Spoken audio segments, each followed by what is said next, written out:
I was surrounded always with black friends, eventually here in the movement in Mississippi, Fannie Lou Hamer, Aaron Henry, and others who could tolerate my ignorance and give me strength. I went to meetings with Jim Lawson and the Fellowship of Reconciliation in New York, at the FOR offices in Nyack, New York, planning the sit-ins for 1960.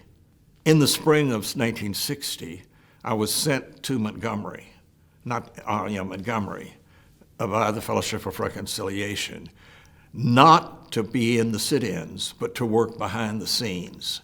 I checked into the Jefferson Davis Hotel, and I asked the hotel manager, I have a minister that I'd like to have breakfast with. Can I put that on my hotel bill and credit card? Well, of course you can. Well, this was a black minister.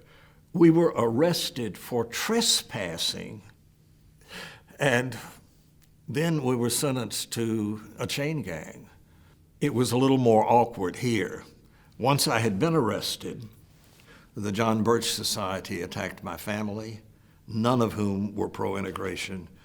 My parents and brother were driven out of the state by the fall, within a couple of months of this. For several years, I assumed I couldn't come back, but I came back each year visiting the Mississippi to see what was happening, even though my family had moved to Tennessee. So I came back in January. Medgar's killed within 6 months, but worked very closely with him. I became part of the advisory committee to Medgar.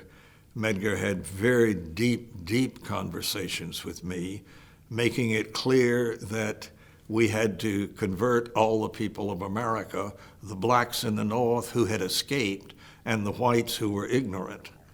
And we had to reach them in terms of their better ideals, which fit good sociological political strategy. But Medgar was letting me know Washington is not on our side. The movement is a threat to Washington. I think I had the last conversation with Medgar the night he was killed, a couple of hours before they assassinated him. And we talked about this again. After the death of Medgar Evers and the Birmingham bombing, these people said, please come help us. We are ready. We had thought some of those places wouldn't be ready for years, and we didn't have enough staff to do it. And that's when Allard Lowenstein, an agitator, later member of Congress, Lowenstein said, I think we can get some college students from Yale and Stanford. We did that. And at these two campuses, they sent total maybe 50 students. Once a Yale student was chased by the Klan and shot at, that became Washington Post, New York Times, Chicago Tribune news. We noticed that when a black college student is beaten and almost killed, that's only in the black press. From that, we expanded into Freedom Summer and brought people again, not as cannon fodder, but knowing that they would bring news with them. Also, we were aware that Aaron Henry and I were not killed.